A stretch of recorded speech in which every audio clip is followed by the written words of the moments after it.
በኢትዮጵያ የኤሌክትሪክ ኃይል አገልግሎት ጥቅም ላይ መዋል የጀመረው በአፄ ምኒልክ ዘመነ መንግስት በ1890 ዓመተ ምህረት ነው። በወቅቱ ከጀርመን መንግስት በተገኘና በናፍጣ በሚሰራ ጄኔሬተር አማካኝነት የኤሌክትሪክ አገልግሎት መስጠት እንደተጀመረ የታሪክ ድርሳናት ያውሳሉ።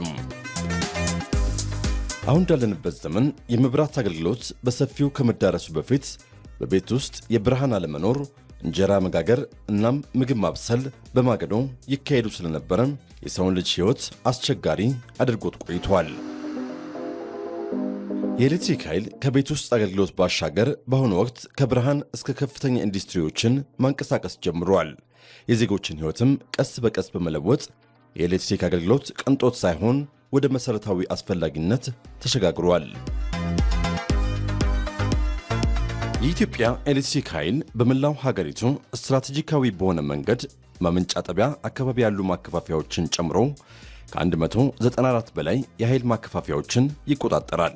በእነዚህ ማስተላለፊያ መስመሮችና ማከፋፈያ ጣቢያዎች አማካኝነትም አስተማማኝ የኤሌክትሪክ ኃይል አቅርቦት እንዲኖር እየሰራ ይገኛል። ይህንን ስራ ከሚሰራባቸው የሀገራችን አካባቢዎች ደግሞ የምስራቁ የሀገራችን ክፍል ተጠቃሽ ነው።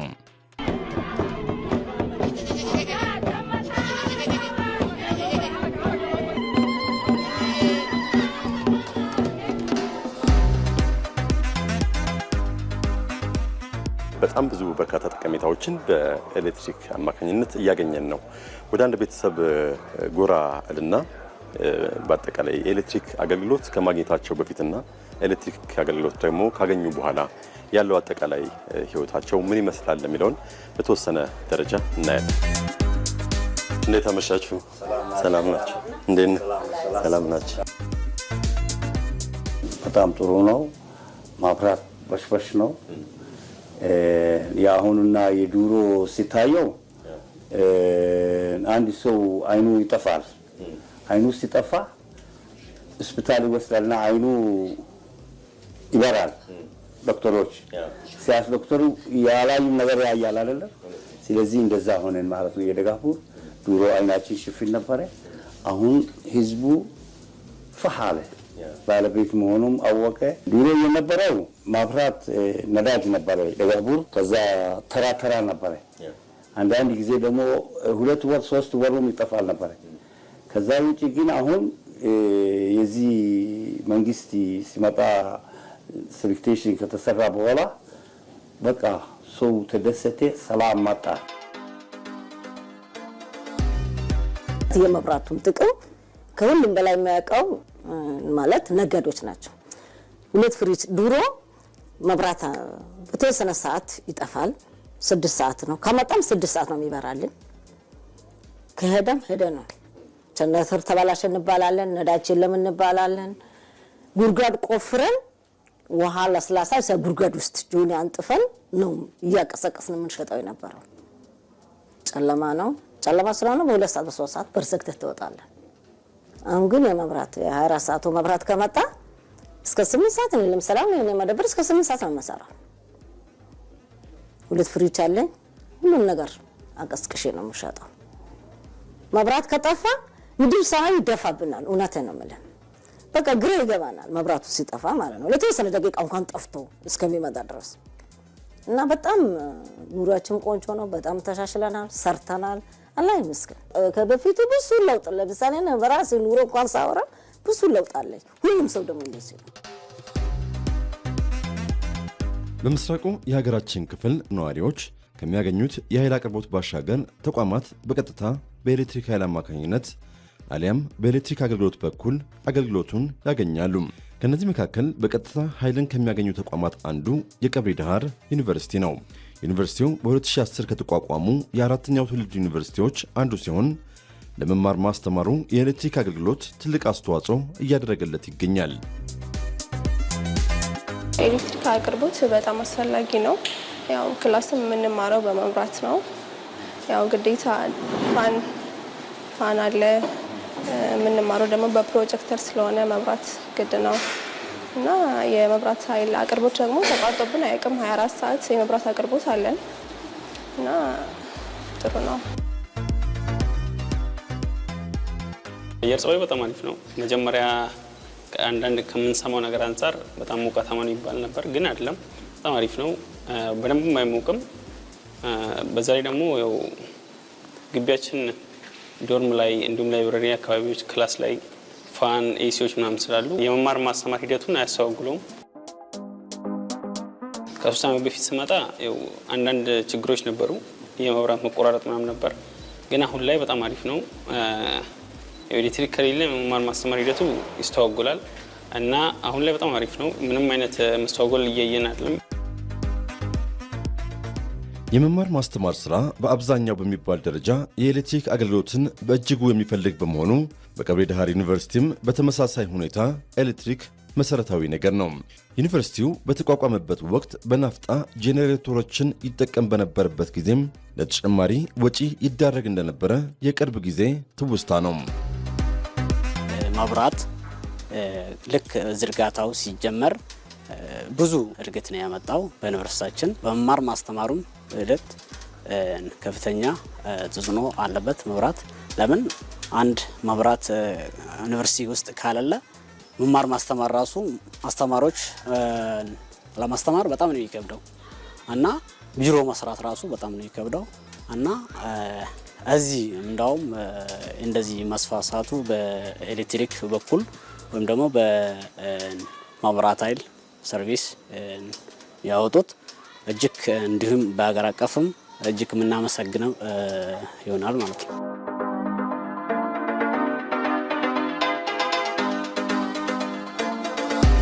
አጋጣሚ ሆኖ ከምስረታው ጀምሮ የነበርኩ ባለሙያ ነኝ። ያ ማለት ምንድነው ከጄኔሬተር አንስቶ እንደ አካባቢውም ያው ከ5 እስከ 6 ዓመት በፊት የ24 ሰዓት የመብራት አገልግሎት አልነበረም። ከዛ በኋላ ነው የገባው። ስለዚህ ከዛ በፊት በነበሩ ጊዜያቶች ጄኔሬተሮችን ነበረ የምንጠቀመው።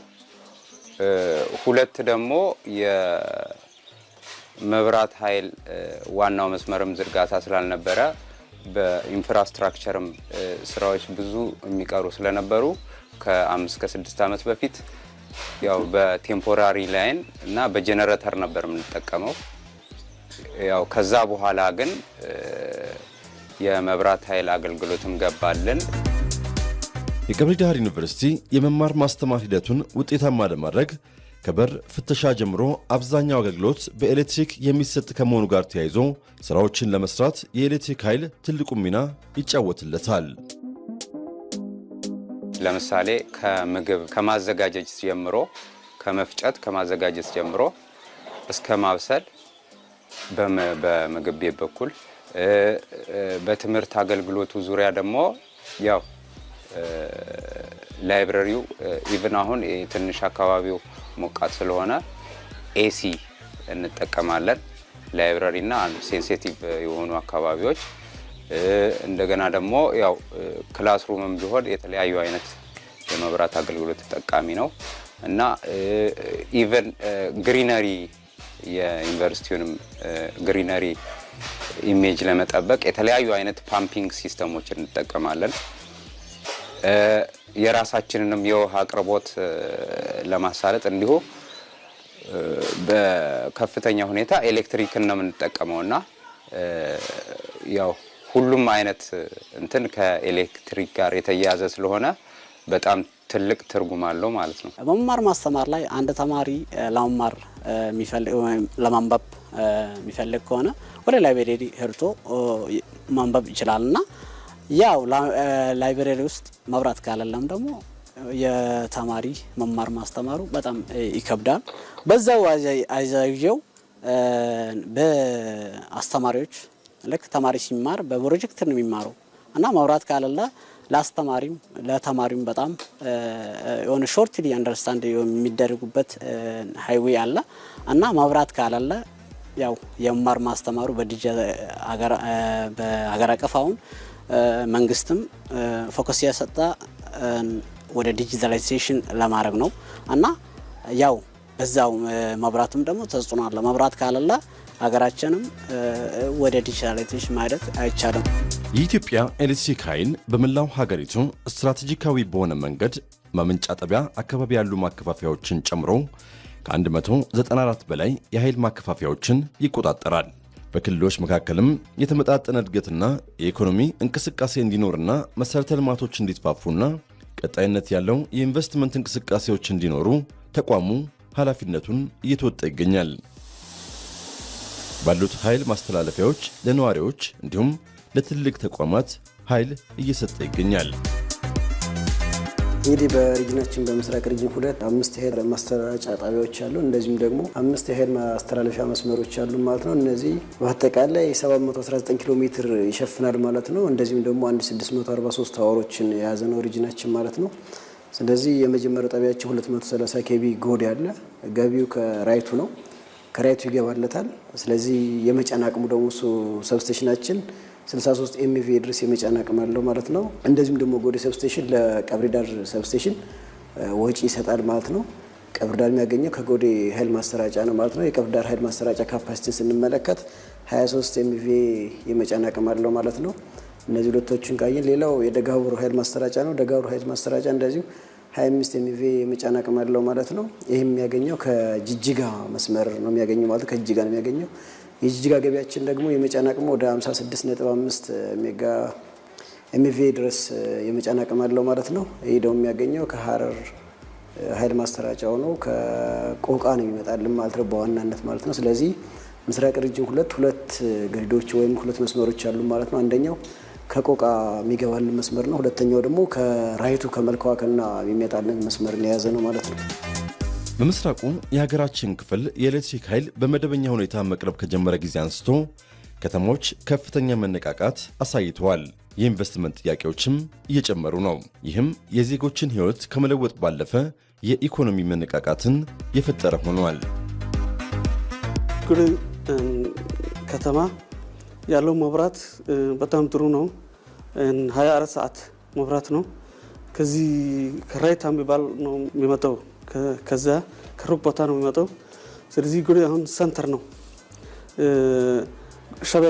ጎዴ ከተማ፣ ሸበለ ዞን፣ ቀብሪ ዳህር እና ወርደሩም ከዚህ ነው የሚሰጠው አገልግሎት።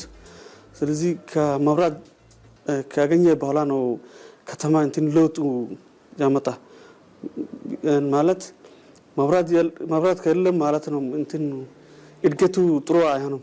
ለከተማ አያድጉም። ኢንቨስትመንቱ አይመጡም። ሆቴሎቹ፣ ፋብሪካዎቹ ምናምን መብራት ከሌለም መስራት በጣም ይከብዳል፣ ነዳጅ ለመጠቀም ማለት ነው። ስለዚህ መብራት ከመጣ ነው በኋላ ነው ያደገ ከተማ።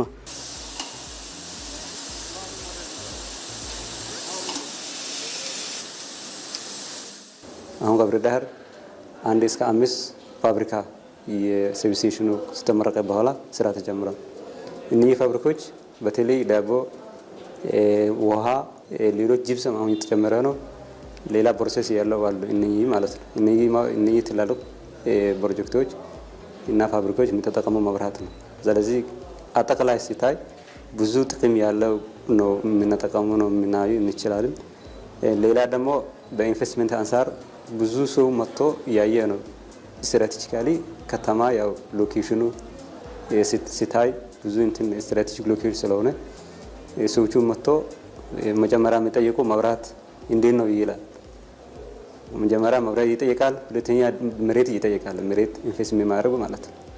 ስለዚህ እኛ ከተማ ባላናይ ኢንቨስት የሚያደርጉበት እንትን ኤሪያ ስላለ ላንድ ባንክ የሚባል ስላለ ሰዎቹ በጣም እየተጠቃሚ ነው የምናየት ይችላለን ማለት ነው። የኤሌክትሪክ ኃይል ቤታችን ድረስ መጥቶ ኤሌክትሪክን እስከምንጠቀም ድረስ ባለው ሂደት በጣም በርካታ ሂደቶችን ያልፋል። እዚህ ጋር የምታዩቸው የኃይል ማከፋፈያ ጣቢያዎችን ጨምሮ በኤሌክትሪክ አገልግሎት በኩል ደግሞ በየቤታችን እንዲደርሱ ይደረጋል። እንግዲህ እነዚህ ሂደቶች ደግሞ ሁሉ ጊዜ አልጋ ባልጋ የሆኑ አይደለም። አልፎ አልፎ የሚያጋጥማቸው ችግርም አይጠፋም። ስራው ያለ ችግር አይኖርም። ጉዴ መብራት የሚያገኛቸው ቦታ ላይ ከራይቱ ነው የሚያገኙና ከሶማሌ ክልል 2 ቦታ ነው የሚያገኙና አንዱ ከሀረር ጀምሮ ነው የሚያገኙ ጅጅጋ እስከ ደጋቡር። ሌላው ቀጥሎ ጉዴ፣ ቀብሪ ዳህር እና ወርደር የሚያገኘው ቦታ ላይ እስከ ራይቱ ነው። ከዛ ሁልጊዜ ራይቱ ካልጠፉ እንደ ሀገር መብራት ከጠፋ ኢቫክት ያደርጋል። አንድ ቦታ ላይ ስለሆነ ማለት ኢቫክት ያደርጋል። ግን እንደ ጎዴ ሰብስቴሽን አፕግሬድ ተደርጓል። ባለፈው ሳምንት ተሰርተዋል። አዲስ መሽኖችን መጥቷል። አንዳንድ ጊዜ ኢንተረፕሽን ይኖራል። ግን ለስራችን እንደ ሌላ ከተማ ኮምፔር ካደረጋችሁ ማለት በጣም መብራት በጣም ጥሩ መብራት ነው የሚያገኙ ማለት ነው።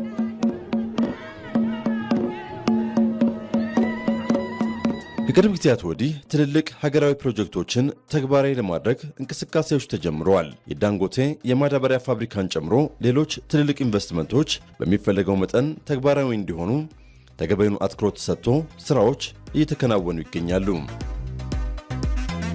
መቅደም ያለበት የትኛው ነው፣ የትኛው ጊዜ ይሰጣል የሚለውን በመለየት አሁን የምስራቅ ኢትዮጵያ ወይም የጎዴ ያለው አስቸኳይ ነው፣ አጣዳፊ ነው።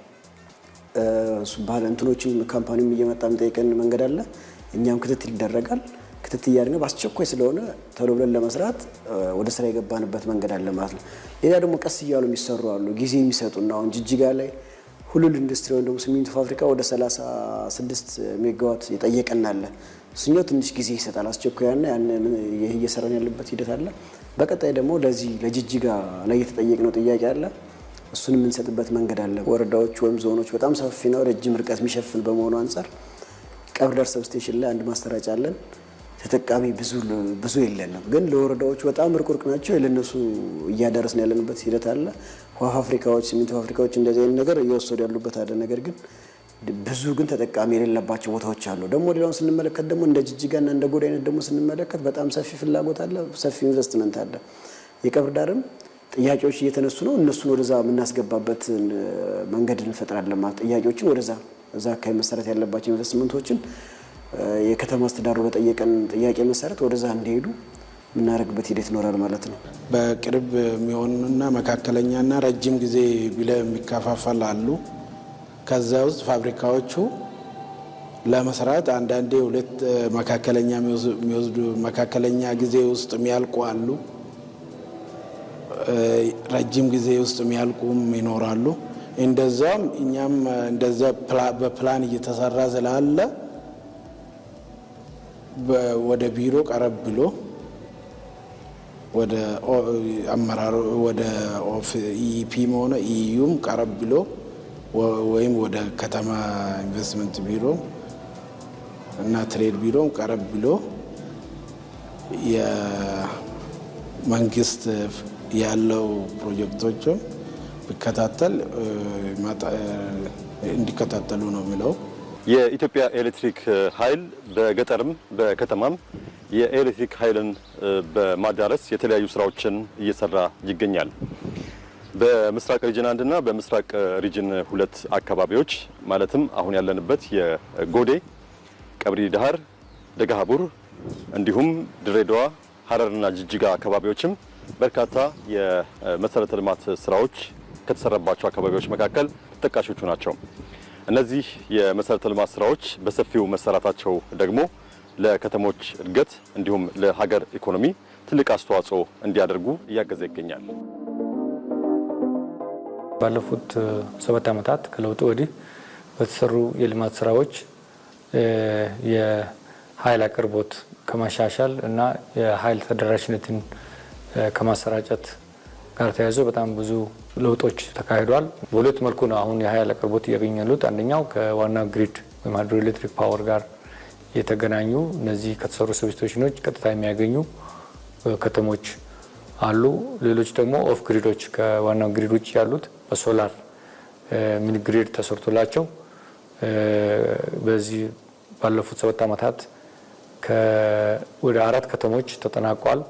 በአሁኑ ሰዓት ደግሞ ወደ 10 የሚሆኑ ከተሞች በመጠናቀቅ ላይ ናቸው። ስለዚህ 17 የወረዳ ከተሞች የኦፍ ግሪድ ወይም ከሶላር ከፀሐይ ኃይል የሚገኘው ፓወር ኤሌክትሪፋይድ ሆነዋል። በዚህ በሃይድሮ ኤሌክትሪክ ፓወርም ከ25 በላይ የወረዳና የዞን ከተሞች እና ከ80 የሚበልጡ ቀበሌዎች ተጠቃሚ ሆነዋል። ስለዚህ በአጠቃላይ የተጠቃሚውን ቁጥር አይ ቲንክ በ3 እጥፍ የጨመረበት ሁኔታ ነው ያለው። በአዲስ አበባ ከተማ የተጀመረው የኮሪደር ልማት ወደ ተለያዩ አካባቢዎች በመዝለቅ ተግባራዊ እየተደረገ ይገኛል።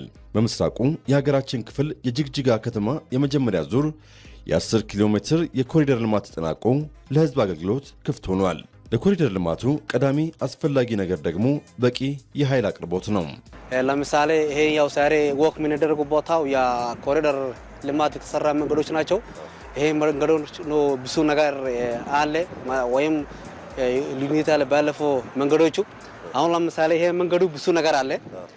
መጨመረ እንዳለ የዩቲሊቲ ላይን የመሬት ውስጥ ነው። ለምሳሌ ኤሌክትሪክ ውስጥ ነው። ሌላ ደግሞ መብራት ደግሞ ውስጥ ነው። ሌላ ደግሞ ውሃ ምናምን የምንፈልጉ ውስጥ ነው። ቴሌ ውስጥ ነው። ሰፋሪ ውስጥ ነው። ብዙ ከታች ነው እንዳለ ማለት ነው። ብዙ ነገር እዚህ ውስጥ አለ። ይሄ አሁን ለምሳሌ ቦታ የምንሄደው እዚህ ሳይክል ነው ማለት ሳይክሉ አሁን ባለፈው አስፋልት ነው የሚሄደው። አሁን ካሁን በኋላ ግን አስፋልት አይሄድም፣ እዚህ ነው የሚሄደው። ሌላ ቦታ ያው የሰው የሚሄደው ቦታ ደግሞ ወክ ማድረግ ሰዎች አለ። እዚህ ደግሞ ያው ምንድነው አይ የለም ሰዎች ደግሞ እነሱ ሄደው አጠቃላይ ይሄ ፕሮጀክቱ ሁሉም ነገር እዛ ሰዎቹ እያጋ መነጠበቅ ላጊስ ማለት ነው። ይሄ ፕሮጀክት ስንጨምር ብዙ ቻሌንጅ ነበር፣ ግን ይሄ ቻሌንጅ ያው ስራው አልቆሙም። አልহামዱሊላህ ሰራ ያያቸው ነው ብዙ ነገር ሰርታል። አሁን ይሄ መብራቱ ያያው ይሄ ያ መብራቱ ስማርት ፖል ናቸው። ለምሳሌ ቻርጅ ምናምን ሰው እዛ ስልክ ከተሰጋው እዛ መንገድ ላይ ነው ቻርጅ የሚያገኙ እና ይሄ ነገሩ በጣም ጥሩ ነገር ነው። አላህ ካለ እንደዚህ እንቀጥላል። ይሄ አሁን የተሰራው 10 ኪሎ ሜትር ነው። ከተቻለ ቀጣይ አመት ወይም አሁን የመጣ ምንድነው ወሮቹ እንጨምራለን ከዚህ በላይ። የመብራት ኃይል ዋናው ኮንትሪቢዩሽኑ ምንድነው? የአንድ እየተሰራ ያለው የልማት ኮሪደር የገጽታ ግንባታ ነው። ምቹ የኑሮ ኢንቫይሮንመንትን ለመፍጠር እየተሰራ ያለበት ስራ ነውና እንደ መብራት ኃይል የመብራት አቅርቦቶችን እየሰጠን ያለንበት ሁኔታ አለ። አሁን ጅጅጋን ብትመለከቱ ካሉት አብዛኛው ከተሞች የተሻለና የተሻለ በሰፊው ኮሪደር ልማት የተሰራበት መንገድ አለ። አይቷቸው ከሆነ በማታ ላይ በጣም ድምቅ ብሎ በጣም ሰፊ በጣም ብዙ ኪሎ ሜትሮችን የሚሸፍን ኮሪደር ልማት የተሰራበት መንገድ አለ። ለዚህም ደግሞ አስፈላጊውን የኃይል አቅርቦት በመስጠት አስፈላጊ ኢንተራፕሽን ሲጠየቅ አስፈላጊውን ኢንተራፕሽን በመፍቀድና ቶሎ ወደ ስራ እንዲገባ በማድረግ እንደ መብራት ኃይል ዩቲሊቲ ኢንተራፕሽኖችን ሲጠይቅ ቶሎ ምላሽ መስጠት ለኮሪደር መሳካት እንግዲህ እርሻችን የተወጣንበት መንገድ አለ ማለት ነው። ከተሞች በጣም እየጸዱ እየፈኩ ያሉበት ሁኔታ ነው ያለው። ከጤና አንጻርም ያው ብዙ ሰው ማታ ወክ የማድረግ ዝንባሌ በጣም እያሳዩናል። ሌላም ነገር መፍራት ነገር ሊኖር ይችላል፣ ግን እንደዚህ ትላልቅ መብራቶች እና ለወክ ለማድረግ በእግር ለመሄድ ምቹ የሆነ ኮሪደር ስራ በመሰራቱ የህዝብ ጤና እንዲሻሻልም ያው ፊዚካል ኤክሰርሳይዝ በተለይም ቀን ላይ ብዙ ስራ ለሚሰሩ የመንግስት ሰራተኞችም ሌሎችም በንግድ ላይ ለተሰማሩ ሰዎች ማታ ላይ 30 ደቂቃ አንድ ሰዓት ወክ ለማድረግ ምቹ ሁኔታ እየፈጠረ ያለው እና ጅጅጋም ጎዴም ላይ ለዛ አካባቢ ያው በተለይም ጎዴ አካባቢ ደግሞ ሞቃታማ ስለሆነ ሰው ማታ ነው ብዙ እንቅስቃሴ የሚያደርገውና በቂ የኃይል አቅርቦት መኖሩ ለከተማው እድገት ከኮሪደሩ ልማት ጋር ተያይዞ ጥሩ እንድምታን የፈጠረበት ሁኔታ ነው ያለው። ሰው ከሰል ምናምን ድሮ ብዙ ይጠቀማል ነበር። አሁን ግን ያው ማብራት የተጠቀመ እንጀራም የጋገረ ሁሉም ነገር ፋይዳ ብዙ አገኘ። ለስላሳ አገኘ፣ ውሃ ፍሪጅ አገኘ፣ ሁሉም ነገር። ስለዚህ አይገናኙ። በኑሪያችንም ተነጋግተናል። በከሰልና በእንጨት የምንጨነቀው የነበረው ህዝቡ በጣም በቃ ደስታ ቤት ውስጥ የምትኖራ ሴት በምድጃ ነው የምትሰራው። በአሁኑ ሰዓት በኤሌክትሪክ ነው የምትሰራው በአሁኑ ሰዓት ማለት ነው። የለም ቤት የለም የቡና ማሽን የሚሰራው የሚፈጨው ድሮ መብራት ከሌለ ማለት ነው። የተወሰነ ነው የቡና ማሽን እንኳን ነጋዴዎች እንኳን የተወሰነ ቤት አንድ ሁለት ቤት የገሌ የሚባል ነው ያለው። አሁን ግን ብዙ ቤቶች አሉ። ህዝቡ ራሱ በጣም ኑሯቸው ተለውጧል። በኢትዮጵያ የህዝብ ቁጥር መጨመርና አጠቃላይ ኢኮኖሚያዊ እንቅስቃሴ ጋር ተያይዞ በየጊዜው የኃይል ፍላጎት እየጨመረ መጥቷል። እንደ ዓለም አቀፉ የኃይል ፍጆታ እስከ 2040 ድረስ በየዓመቱ 5% የኃይል ፍላጎት ይጨምራል ተብሎ ተተንብዮአል። በምስራቁ የሀገራችን ክፍልም እየተጀመሩ ያሉ ትልልቅ ፕሮጀክቶች በቂ የኃይል አቅርቦትን የሚፈልጉ ናቸው። ኃይል በጣም ወሳኝ ነው ለፋብሪካዎች እድገት በጣም ወሳኝ በመሆኑ የጎዴ አካባቢ የነበረው ያው ካሁን በፊት አንደር ዩቲላይዝ ነበር ማለት በጣም ብዙ ትላልቅ ፋብሪካዎችን የመያዝ አቅም እያለው ግን ያው ብዙ ፋብሪካዎች በአካባቢ ባለመኖራቸው ያ ኃይል የሚባከን ኃይል ነበር ማለት ይችላል ወይም ያልተጠቀምንበት ኃይል ነበር ማለት ይችላል። ግን አሁን በአቅራቢያው የነዳጅ ማጣሪያና የትልቅ የማዳበሪያ ፋብሪካ እዛ አካባቢ ስለሚገነባ ለዛ አገራዊ ፕሮጀክቶች ለነዚህ ትላልቅ አገራዊ ፕሮጀክቶች ዋና የኃይል ምንጫቸው የጎዴ ሰብስቴሽን ወይም የጎዴ ፓወር ስቴሽን ነው። ዳንጎታም በአሁኑ ሰዓት የጠየቀው 20 ሜጋዋት ነው በእኛ ላይ ማለት ነው። 20 ሜጋዋት ደግሞ ማግኘት አንችልም። ይሄ ስራ ካላለቀ በስተቀር ምንም ማግኘት ስለማንችል ከላይም ከአዲስ አበባ በሚሰጠ በየቀኑ ከተተላለ የተሰጠች ጊዜ 3 ወር ነች። እኛችን 3 ወር ደግሞ አሳንሰን እየሰራን ያለነው በዛ እያሳነሰን እየሰራን የምንጨርስበትን ጊዜ እየጠበቅን ነው።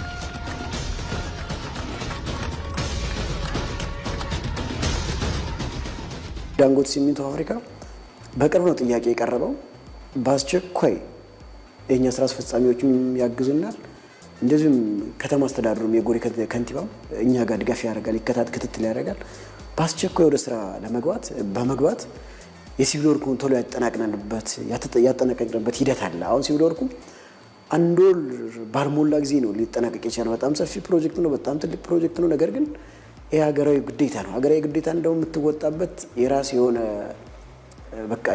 አስተዋጽኦ ማድረግ አለበት። ልክ እንደኛ እንደ ምስራቅ ሪጅን አንድ የመጣልን እድል አለ። ከዚህ በፊት ማዳበሪያ የምናገኘው ከውጭ ሀገር በኤክስፖርት ነው።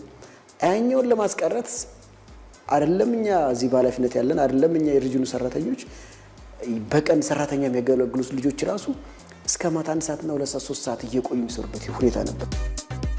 የህብረተሰቡን ተጠቃሚነት ለማረጋገጥ ብሎም እንደ ሀገር የሚገኘውን ጥቅም ከፍ ለማድረግ ውጤታማ ለመሆን የኤሌክትሪክ ኃይል የሚያበረክተው አስተዋጽኦ ቀላል የሚባል አይደለም። ይህንን ለማሳካትም በኢትዮጵያ ኤሌክትሪክ ኃይል በኩል ከኤሌክትሪክ አገልግሎትም ይሁን ከሌሎች ባለድርሻ አካላት ጋር በጋራ መስራት የግድ ይላል። የመጀመሪያ ስራች ማህበረሰቡን ማገልገል ስለሆነ ማህበረሰቡ አገልግሎቱን እንዲያገኝ የተለያዩ ዌብሳይቶችን በመጠቀም እንደ ዋትስአፕ አይነቶችን በመጠቀም ችግሮችን እየተቀያየርን እየሰራን ያለበት ሁኔታ አለ ማለት። ስለዚህ መብራት አገልግሎትም እንደ ምስራቅ ሪጅን አንድ ምንም ችግር የለብንም። በጣም ስሙዝ በሆነ መንገድ ወይም ደግሞ በሰላማዊ መንገድ ተግባብተን እየተወያየን የምንሰራበት መንገድ አለ።